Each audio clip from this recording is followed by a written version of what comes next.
അപ്പോൾ അവിടെ വർക്ക് ചെയ്ത 3 കുട്ടികൾ അവിടെ വരുന്ന കസ്റ്റമേഴ്സിൽ നിന്ന് QR കോഡിൽ തിരിമറി നടത്തിയിട്ടാണ് ഈ സാമ്പത്തിക തട്ടിപ്പ് നടത്തിയിരിക്കുന്നത്. അതായത് അവിടെ വരുന്ന കസ്റ്റമേഴ്സിനോട് ബേസിക്കലി പറയും, ഞങ്ങളുടെ കമ്പനിയുടെ QR കോഡ് വർക്ക് ചെയ്യുന്നില്ല, അതുകൊണ്ട് വേറെ QR കോഡ് തരാമെന്ന് പറഞ്ഞിട്ട് ആ QR കോഡ് കാണിക്കുന്നു, അതിലോട്ട് പൈസ മാറ്റുന്നു. ഇത് കുറച്ച് കാലമായിട്ട് നടക്കുന്നുണ്ടായിരുന്നു. അപ്പോൾ ഇതിന് എന്തുകൊണ്ട് നമ്മുടെ ശ്രദ്ധയിൽപ്പെടുന്നില്ലെന്ന് വെച്ചാൽ, ഒന്ന്, ഇവളാണ് ബിസിനസ് നടത്തുന്നത്. ഇപ്പോൾ ഇവൾ ഗർഭിണിയതിന് ശേഷം സ്വാഭാവികമായിട്ടും ഗർഭിണികൾക്കുണ്ടാകുന്ന ആദ്യത്തെ ഒരു സിക്നസ് ഉണ്ട് ആദ്യത്തെ പീരീഡിൽ. അപ്പോൾ ആദ്യത്തെ ഒരു 5 മാസം ആശുപത്രി വീടുമായിട്ടായിരുന്നു ഇങ്ങനെ നിൽക്കുന്നത്. ആ സമയത്ത് ഇവരുടെ ഹസ്ബൻഡാണ് എഞ്ചിനീയറായിട്ട് വർക്ക് ചെയ്യുക IT-ൽ. അപ്പോൾ സ്വാഭാവികമായിട്ടും നമുക്ക് ഡെയിലി കണക്ക് ഇവർ നോക്കിയിട്ടില്ല. അപ്പോൾ ഇവരുടെ ഓഡിറ്റർ ഇതെല്ലാം പരിശോധിക്കുന്നുണ്ട്. അപ്പോൾ ഓഡിറ്റർ ഒരു ദിവസം വിളിച്ചിട്ട് പറഞ്ഞത് അതിലൊരു വേരിയേഷൻ വരുന്നുണ്ട് കണക്കുകളിലും സ്റ്റോക്കിലും, ഒന്ന് പരിശോധിക്കണം എന്ന് പറഞ്ഞു. അങ്ങനെ ഈ ചോദ്യം ചോദിക്കുമ്പോഴാണ് ഈ കുട്ടികൾ ആദ്യം സമ്മതിക്കുന്നില്ല. അത് കഴിഞ്ഞപ്പോൾ ഇവർ ജോലി വിട്ടുപോകുന്നു. അത് കഴിഞ്ഞ് രാത്രി ഇവർ വിളിച്ച് ഇവരെ ഇങ്ങനെ പറഞ്ഞുകൊണ്ടിരിക്കുന്നു, ഞങ്ങൾ പൈസ എടുത്തിട്ടില്ല, അങ്ങനെയാണ്. അപ്പോൾ ഇവിടെ ഒരു സ്റ്റോറി ഇട്ടു ഈ ഇൻസ്റ്റാഗ്രാമിനകത്ത്, എൻ്റെ ഓഫീസിൽ നിന്ന് ഇങ്ങനെ പൈസ തട്ടിപ്പ് നടത്തതായിട്ട് അറിയാൻ കഴിഞ്ഞു. ഏതെങ്കിലും കസ്റ്റമേഴ്സ് എന്നെ ഇൻസ്റ്റയിൽ ഫോളോ ചെയ്യുന്ന ആരെങ്കിലും ഇത് ഇങ്ങനെ നിങ്ങളുടെ ശ്രദ്ധയിൽപ്പെട്ടിനെ അറിയിക്കണമെന്ന്. അപ്പോൾ ഇവിടെ വിചാരിച്ചു അധികം പേരൊന്നും അയക്കില്ലായിരിക്കും, കാരണം അങ്ങനെ നടന്നിട്ടില്ലെന്ന് വിചാരിച്ചു. അപ്പോഴാണ് ആയിരക്കണക്കിന് അല്ലെങ്കിൽ 100 കണക്കിന് ഇങ്ങനെ മെസ്സേജ് വരുന്നു, ഞാൻ ഇത്രാം തീയതി വാങ്ങിച്ചിട്ട് സ്ക്രീൻഷോട്ട് ഉൾപ്പെടെ വന്നുകൊണ്ടിരിക്കുകയാണ്. ഇത് കഴിഞ്ഞപ്പോൾ ഇവർക്ക് ഇതിന് അപകടം പിടിയിട്ട് ഇവർ ഈ 3 കുട്ടികളും അതിൽ 2 പേര് കല്യാണം കഴിച്ചവരാണ്. അവരുടെ ഭർത്താക്കന്മാരുൾപ്പെടെ ഇവരുടെ ഫ്ലാറ്റിൽ വന്നിട്ട് ഞങ്ങൾ സെറ്റിൽമെൻറ്റ് ഉണ്ടാക്കാമെന്ന് പറഞ്ഞ് വരുന്നു. അപ്പോൾ അവിടെ വന്നപ്പോൾ ചെറിയൊരു സംഖ്യയുമായിട്ടാണ് വന്നത്. അപ്പോൾ ഇവരിന്ന് സംസാരിച്ച് തുടങ്ങിയപ്പോൾ അവർ സമ്മതിച്ചിട്ട് പറഞ്ഞു, ദയവ് ഇതിന് റിപ്പോർട്ട് ചെയ്യരുത്, ഞങ്ങളുടെ കുടുംബത്തിൻ്റെ മാനം പോകും. അപ്പോൾ ഇവർ പൈസ തരാമെന്ന് പറഞ്ഞു. അപ്പോൾ സ്വാഭാവികമായിട്ട് എന്നെയൊക്കെ വിളിച്ചു വരുത്തി. അപ്പോൾ ഞങ്ങളെല്ലാം വന്നപ്പോഴത്തേക്ക് ഒരു ഫ്ലാറ്റിൻ്റെ താഴെ അസോസിയേഷൻ്റെ ഹാളിൽ നമ്മൾ ഇരിക്കുമ്പോൾ അവർ കുറച്ച് കഴിഞ്ഞ് പറഞ്ഞു, ഷുമാർ ഇങ്ങനെ ഞങ്ങൾക്കൊരു അസൗകര്യമുണ്ട്, ഇവിടെ നിങ്ങൾ പോകണം. ഇതെല്ലാം അവിടുത്തെ ഫ്ലാറ്റിൽ CCTV-യിലുണ്ട്, പോലീസ് വന്ന് ഇതെല്ലാം എടുത്തിട്ടുമുണ്ട്. അത് കഴിഞ്ഞ് അവർ ഈ ഓഫീസിലേക്കാണ് വരുന്നത്. ഇവിടെ വന്നപ്പോഴത്തേക്ക് നമ്മൾ സംസാരം ഒന്ന് കടുപ്പിച്ചപ്പോഴത്തേക്കാണ് ഞങ്ങൾ ഇതിനിടയ്ക്ക് ബാങ്ക് വഴി അന്വേഷിച്ചപ്പോഴത്തേക്ക് 69 ലക്ഷം രൂപയാണ് ഇവർ QR കോഡ്, അതായത് ബാങ്ക് രേഖകളിലൂടെ ഇവർ തട്ടിയിരിക്കുന്നത്.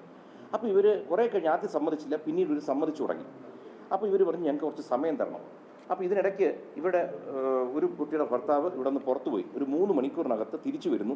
8,82,000 രൂപ ക്യാഷ് ആയിട്ട് കൊണ്ടിരുന്നു. ഇതിൻ്റെ എല്ലാം തെളിവുണ്ട്. ഞങ്ങൾ എല്ലാവരും ക്യാമറയിൽ ഇത് മുഴുവൻ റെക്കോർഡ് ചെയ്തിട്ടുണ്ട്.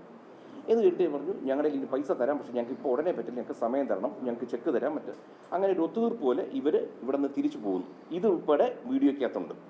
ഇത് കഴിഞ്ഞിട്ട് അന്ന് രാത്രി, എൻ്റെ അടുത്ത ദിവസം രാത്രിയോ മകളെ വിളിച്ചിട്ട് ഭീഷണിപ്പെടുത്തുന്നു, ഞങ്ങൾക്ക് ഇതിനകത്തൊരു പൈസ തരാൻ, ഇനി ഞങ്ങളെ മേലിൽ വിളിക്കരുത്, വിളിച്ചാൽ അങ്ങനെ ചെയ്യും ഇങ്ങനെ ചെയ്യും. ഈ ഭീഷണി വന്നപ്പോൾ നമുക്ക് മനസ്സിലായി ഇതിനകത്തൊരു അപകടമുണ്ട്. അടുത്ത ദിവസം രാവിലെ ഞായറാഴ്ചയായിട്ടും ശ്രീ സ്റ്റുവർട്ട് കില്ലർ, ഇവിടുത്തെ അസിസ്റ്റന്റ് കമ്മീഷണറാണ്, അദ്ദേഹത്തിനെ പോയി കണ്ട് ഞങ്ങൾ പരാതി കൊടുക്കുന്നു, ഇങ്ങനെ ഒരു തട്ടിപ്പ് നടന്നിരിക്കുന്നു, അതിന് പുറമെ ഒരു ഭീഷണിയും നടന്നിരിക്കുന്നു. അപ്പോൾ അദ്ദേഹം പറഞ്ഞു, ശരി, നിങ്ങൾക്ക് മ്യൂസിയം സ്റ്റേഷനോട്ട് ഈ പരാതി അയക്കുന്നത്. ഞങ്ങൾ ഈ പരാതി കൊടുത്തതിന് അടുത്ത ദിവസം ഇവർ ഈ തട്ടിപ്പ് നടത്തിയ കുട്ടികൾ അവരവിടെ വന്നൊരു പരാതി കൊടുക്കുന്നു. ഞങ്ങൾ അവരെ എവിടെന്നോ ഒരു അജ്ഞാത സംഘത്തിലേക്ക് തട്ടിക്കൊണ്ടുപോയി അവരെ കെട്ടിയിട്ട് ഇടിച്ച് അവരിൽ നിന്ന് പൈസ എടുത്തിരിക്കുന്നു. അപ്പം ഞങ്ങൾ സ്റ്റേഷനിൽ പോയി മൊഴി കൊടുത്തു. എല്ലാ ഡീറ്റെയിൽസും നമ്മുടെ ഇരിക്കുന്ന ഇലക്ട്രോണിക് വീഡിയോസ്, മറ്റ് തെളിവുകളെല്ലാം ഞങ്ങളവിടെ കൊടുത്തതിന് ശേഷം നമ്മൾ തിരിച്ചു വരുന്നു. പക്ഷേ ഇതിന് ശേഷം നമ്മൾ വേറെ കാര്യങ്ങൾ അവർ പലപ്പോഴായിട്ട് മെസ്സേജൊക്കെ അയക്കുന്നുണ്ട് ഇതിൽ നിന്ന് പിന്മാറണം എന്നൊക്കെ. പക്ഷേ ഇന്നിപ്പോൾ ഞാൻ ചാനൽ വഴിയാണ് എന്നെ പലരും വിളിച്ചു പറയുന്നു, നിങ്ങൾക്കെതിരെ കേസ് ഇട്ടിട്ടുണ്ട്, നിങ്ങൾക്കെതിരെ ജാമ്യമില്ലാ വകുപ്പ് പ്രകാരം അറസ്റ്റ് വാറണ്ട് വരികയാണ്.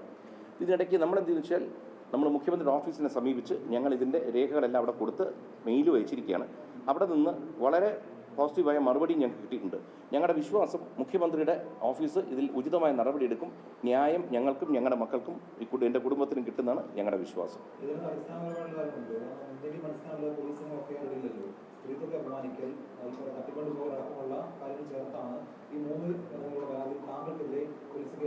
അതെ,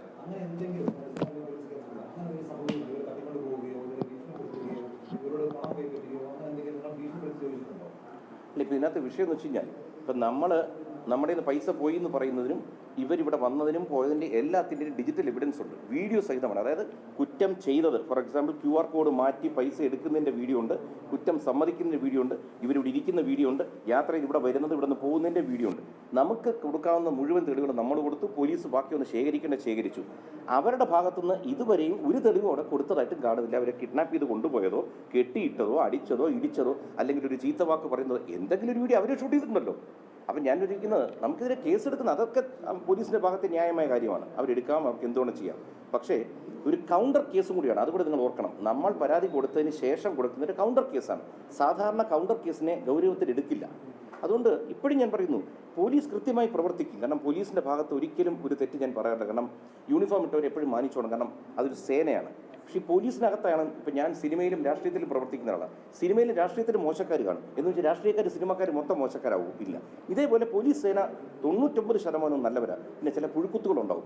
ഇതിലേതോ ഒരാളുടെ ഒരു കുബുദ്ധി ഇതിൻ്റെ പിന്നിൽ വർക്ക് ചെയ്യുന്നുണ്ട്. ആരോ ഈ കുട്ടികളുടെ പുറകിലുണ്ട്. കാരണം ഈ കുട്ടികൾക്ക് ഇതിനുള്ള കപ്പാസിറ്റി ഉള്ള കുട്ടികളല്ല. മാത്രവുമല്ല ഇവളുടെ ഏത് ചടങ്ങുകൾ നിങ്ങൾ നോക്കിയാലും മതി. ഇപ്പോൾ കല്യാണം കഴിഞ്ഞ് ഇവിടെ ഈ ഇൻസ്റ്റയിൽ ഒരു ഇൻഫ്ലുവൻസർ ആയതുകൊണ്ട് എല്ലാ ഫോട്ടോസും വീഡിയോസും വരും. ആ ഫോട്ടോയിൽ മുഴുവൻ ഈ കുട്ടികളാണ് കൂടെ നിൽക്കുന്നത്. ഞാൻ പലപ്പോഴും പറഞ്ഞു എങ്ങനെയല്ല പോകേണ്ടത്, ഇങ്ങനെയല്ല ശ്രദ്ധിക്കണം, മറ്റൊന്നും ഇല്ല, നമ്മുടെ അനിയത്തിമാരെ പോലെ എൻ്റെ പിള്ളേരാണ് എന്നാണ് ഇവൾ പറഞ്ഞുകൊണ്ടിരുന്നത്. ഒരിക്കൽ പോലും ഇവരെ സംശയിച്ചില്ല ഈ പൈസ കുറഞ്ഞപ്പോൾ പോലും.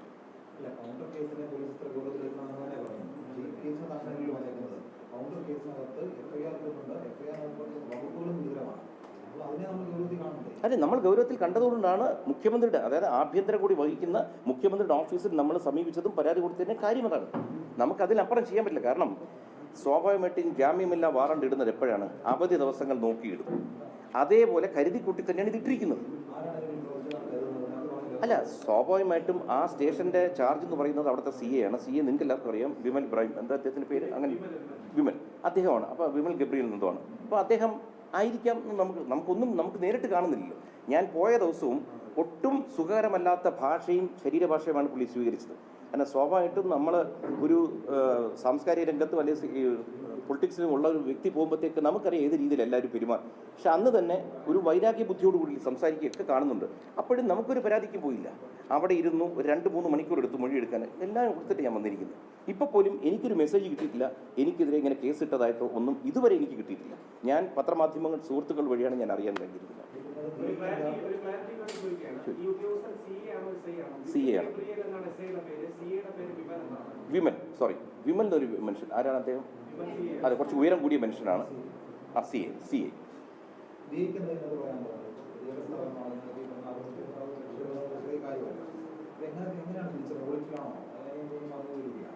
ഇല്ല, ഞാൻ അറിയുന്നില്ലായിരുന്നു. കാരണം ഞാൻ പറഞ്ഞ പോലെ ഹോസ്പിറ്റലൈസ്ഡ് ആയിരുന്നു പല ദിവസങ്ങളും. അപ്പോൾ എനിക്കവിടെ ഓഫീസിൽ പോകാൻ പറ്റുന്നില്ല എന്നുള്ളൊരു വിവരം ഞാൻ ഇവരെയാണ് വിളിച്ച് ഏറ്റവും കൂടുതൽ അറിയിച്ചുകൊണ്ടിരുന്നത്. എനിക്ക് ഇന്ന് വയ്യ, ഞാൻ ഹോസ്പിറ്റലിലാണ്, നിങ്ങളെ വിശ്വസിച്ചെല്ലാം ഏൽപ്പിക്കുകയാണ്, ഇന്ന് എത്ര രൂപ വന്നു എന്നുള്ളതെല്ലാം എനിക്ക് ഈവനിങ് ആകുമ്പോൾ നിങ്ങൾ പറഞ്ഞാൽ മതി എന്ന് പറഞ്ഞാണ് ഞാൻ പോകുന്നത്. ചില ദിവസങ്ങൾ കസ്റ്റമേഴ്സ് വന്നു ഒന്നും മേടിച്ചില്ല എന്ന് പറയുന്നുണ്ടായിരുന്നു.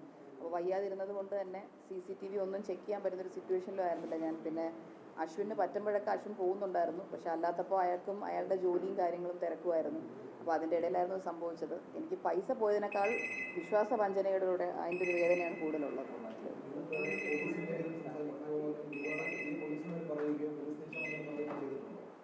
ഞാൻ പേഴ്സണലി പോലീസ് സ്റ്റേഷനിൽ പോയിട്ടില്ല. എനിക്ക് വയ്യായിരുന്നു, പോയില്ല. ഇല്ല, ലാസ്റ്റ് ആ ഒരു ത്രട്ടൻ ചെയ്യുന്ന പോലെ ഒരാളുടെ ഹസ്ബൻഡ് എന്നെ വിളിച്ച് സംസാരിച്ചു. 31-ാം തീയതി എന്നെ വിളിച്ച് സംസാരിച്ചു രാത്രി. അതിനുശേഷം എന്നെ ആരും വിളിച്ചിട്ടില്ല. എന്നെ വിളിച്ച് പറഞ്ഞ കാര്യം എന്ന് വെച്ച് കഴിഞ്ഞാൽ, നമ്മളിത് കേസ് കൊടുത്തു എന്നെന്തോ അറിഞ്ഞു എന്ന് പറഞ്ഞു. അപ്പോൾ ഞാൻ പറഞ്ഞു നടപടി നമ്മൾ അതായിട്ട് തന്നെ പോവുകയാണെന്ന് പറഞ്ഞു. അപ്പോൾ പുള്ളി പറഞ്ഞു ഇല്ല, പറ്റത്തില്ല, ഒരു പേപ്പറിൽ മര്യാദയ്ക്ക് എഴുതി തരണം, ഇല്ലാന്നുണ്ടെങ്കിൽ നമ്മൾ ഒരു പൈസയും തിരിച്ചു തരത്തില്ല എന്ന് പറഞ്ഞ് എന്നെ ത്രട്ടൻ ചെയ്തു.